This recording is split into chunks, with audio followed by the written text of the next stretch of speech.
Eight grade कक्षा 6 अध्याय विषय गणित अध्याय 7 भिन्न। वह संख्या जो एक पूर्ण अर्थात होल का भाग निरूपित करती है, यह पूर्ण एक अकेली वस्तु हो सकती है अथवा वस्तुओं का एक समूह भी हो सकता है, वह संख्या कहलाती है। तो वह संख्या जो एक पूर्ण का भाग निरूपित करती है, यह पूर्ण एक अकेली वस्तु हो सकती है अथवा वस्तुओं का समूह भी हो सकता है, वह संख्या भिन्न कहलाती है। भिन्न 5/12 में अंश है, तो भिन्न 5/12 में अंश 5 है। संख्या रेखा पर 3/7 को दर्शाने के लिए 0 और 1 के बीच की दूरी को कितने बराबर भागों में विभाजित करेंगे? तो ये जी इस तरह बराबर एक संख्या रेखा बना दीजिए और लिख दीजिए 7 बराबर भागों में बांटेंगे या विभाजित करेंगे। अगला प्रश्न है, ऐसी भिन्न जिसमें अंश सदैव हर से छोटा होता है क्या कहलाती है? तो ऐसी भिन्न जिसमें अंश सदैव हर से छोटा होता है उचित भिन्न कहलाती है। अगला प्रश्न है, विषम भिन्न 18/5 को मिश्रित संख्याओं के रूप में लिखिए और दूसरा है 12/32 के तुल्य वह भिन्न ज्ञात कीजिए जिसका अंश 3 है। तो 18/5 में जी 18 में 5 का भाग देंगे तो ये 3 बार जाएगा, तो 3 शेष और 3 पूर्ण संख्या है, तो इसको इधर लिख देना है 18/5 बराबर 3 सही 3/5, ये इसका आंसर हो गया। बा में लिख देना है 12/32 अर्थात दोनों में ऊपर नीचे 4 का भाग दे दीजिए, तो 4 × 12 3 बार जाएगा, 4 × 8 = 32 8 बार जाएगा। इसका मतलब तुल्य भिन्न, अतः तुल्य भिन्न 3/8 है जिसका अंश 3 है। अगला प्रश्न लेते हैं, भिन्न 17/51 को सरलतर रूप में लिखिए जी। इसमें 17 और 51 है, देख रहे हैं 17 और 51 में 17 का दोनों में भाग जाता है, तो दोनों में 17 का भाग दे दीजिए, तो ऊपर बचेगा 1 नीचे बचेगा 3 अर्थात वह सरलतम रूप 1/3 है। अगला प्रश्न लेते हैं कि वह भिन्न जिसका हर समान हो क्या कहलाती है? तो इसमें दूसरा दिया है, यदि रोहन को जूस की बोतल का 1/3 भाग मिलता है, उसकी बहन को जूस की बोतल का 1/2 भाग मिलता है, तो बताइए किसको कम जूस मिला? तो पहले का लिख देना है, वह भिन्न जिसका हर समान हो समान भिन्न कहलाती है। बा में लिख देना है, रोहन को मिला 1/3 भाग, उसको बहन को मिला 1/2 भाग। अब इसमें थोड़ा सा रीजन दे दीजिए कि 1/2 बड़ा है 1/3 से, तो लिख भी दीजिए 1/3 1/2 से कम होता है, अतः रोहन को कम जूस मिला। प्रश्न 8 है, भिन्न 3/7 13/7 11/7 और 7/7 को अवरोही क्रम में लिखिए। दूसरा लिखा हुआ है इसी में, भिन्न 4/5 और 5/9 की तुलना उचित चिन्ह लगा कर करिए। तो जी ये पहला जो भिन्न है यह समान हर वाली भिन्न है, इसको लगा दीजिए अवरोही क्रम में। अवरोही माने पहले बड़ा, चूँकि नीचे वाले अंक समान है इसलिए जो ऊपर बड़ा है वो सबसे बड़ा ही होगा, और इसी तरह घटते क्रम में लिख दीजिए। तो 13/7 और 11/17 मतलब बड़ा का चिन्ह लगा दिए। फिर इसका मतलब ये हो गया कि 13/7 बड़ा है 11/7 से, और 11/7 बड़ा है 7/7 से, और 7/7 बड़ा है 3/7 से। इसी का जो दूसरा प्रश्न था वो 4/5 और 5/9 को, तो दोनों में क्या करना है, 4/5 में 9/9 का गुणा कर दीजिए और 5/9 में 5/5 का गुणा कर दीजिए। इस तरह ये बन जाएगा 36/5 और 25/45। अब इसमें लिख देना है, चूँकि 36/45 बड़ा है 25/45 से, इसलिए 4/5 बड़ा हो जाएगा 5/9 से। अब इस प्रश्न में दिया हुआ है 2/4 धन 1/4 को आकृतियों की सहायता से जोड़िए। तो ये जी कुछ इस तरह आकृतियाँ बनी हुई हैं यहाँ, तो इसमें ऐसा बनाकर आपको लिख भी देना है। अब 1 सही 1/3 और 3 सही 2/3 को हल कीजिए और 7/8 मीटर तार के दो टुकड़े हो जाते हैं। इनमें एक टुकड़ा 1/4 मीटर है, तो दूसरे टुकड़े की लंबाई क्या होगी? तो यहाँ जगह कम है जी, इसको दोनों को अलग अलग कर लेते हैं। तो 1 सही 1/3 धन 3 सही 2/3 को अलग कर लेते हैं, तो ये बन जाएगा 1 धन 1/3 धन 3 धन 2/3, और 1 और 3 को इकट्ठा कर लिया, 1/3 2/3 को इकट्ठा कर लिया, तो 1 3 मिलकर 4 बन गया, 1/3 और 2/3 में से लघुत्तम 3 बना और 1 2 ऊपर जुड़ गए, तो 4 धन 3/3 हो गया, इधर है 4 और 1 बन गया और ये बन गया 5।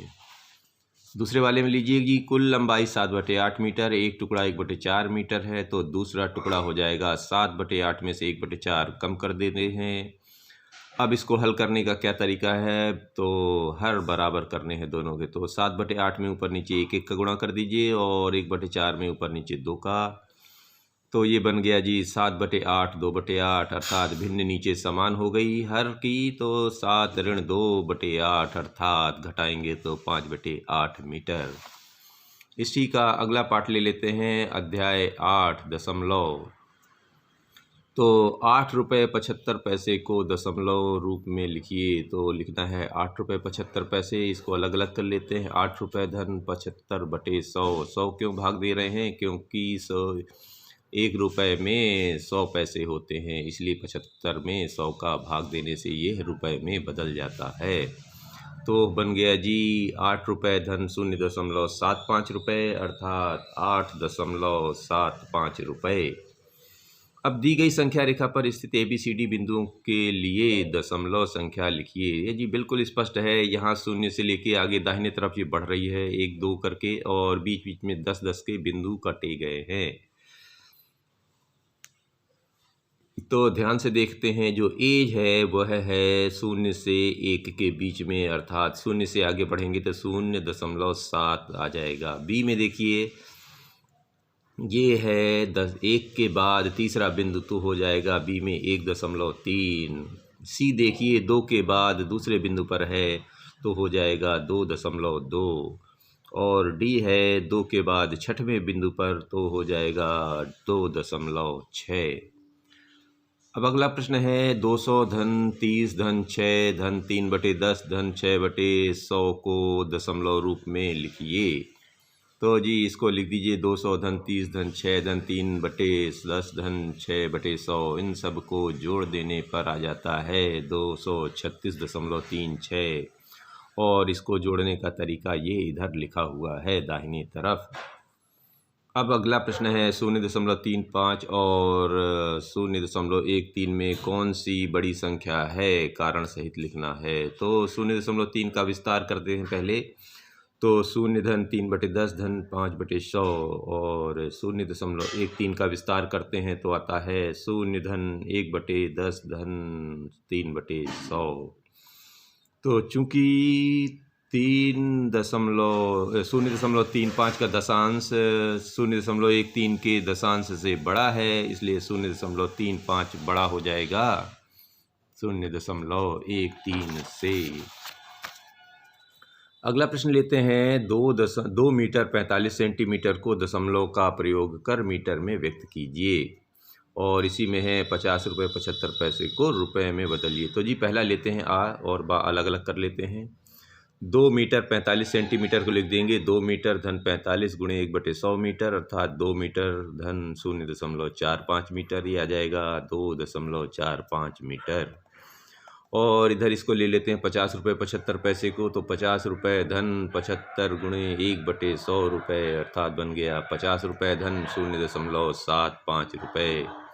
कुल मिलाकर बन गया ये 50.75 रुपये। प्रश्न 6 ले लेते हैं कि 5210 ग्राम में कितने किलोग्राम होते हैं, और दूसरा इसी में है 6 किलो 580 ग्राम को दशमलव के रूप में बदलना है। तो 5210 ग्राम को लिख लेते हैं हम पहले 5000 ग्राम धन 210 ग्राम। 5000 ग्राम में 1000 का भाग देंगे तो किलोग्राम में बदल गया, इसी तरह 210 में 1000 का भाग देंगे तो ये भी किलोग्राम में बदल गया। अब ये बन गया पहला 5 किलोग्राम, दूसरा बन गया 0.210 किलोग्राम, दोनों को जोड़ दिया तो 5.210 किलोग्राम। इधर दूसरे वाले में लिख लीजिए बा में 6 किलो 580 ग्राम में लिखना है, 6 किलो अलग कर लेते हैं और 580 में 1000 का भाग दे देंगे, तो ये जी बन गया 6 किलो धन 0.580। अब दोनों को जोड़ दिया तो 6.580 किलोग्राम।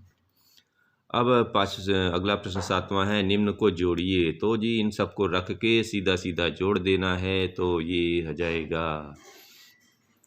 जोड़ते समय ध्यान रखना ये है कि जो जगह खाली हो वहाँ पर शून्य भर देते हैं, जैसे कि यहाँ पर भरा गया है, जिससे आगे पीछे कन्फ्यूज़न की स्थिति नहीं आती और हमारा अंक पूरा पूरा मिल जाता है। तो ये इसी तरह भरा गया है, जहाँ जगह खाली मिली वहाँ पर शून्य भर दिया गया।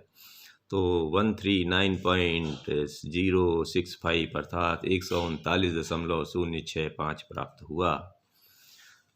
अब अगला प्रश्न है कि 6.78 में से 2.25 को घटाइए। तो 6.78 में से 2.25 को घटाते हैं तो हो जाता है 4.53।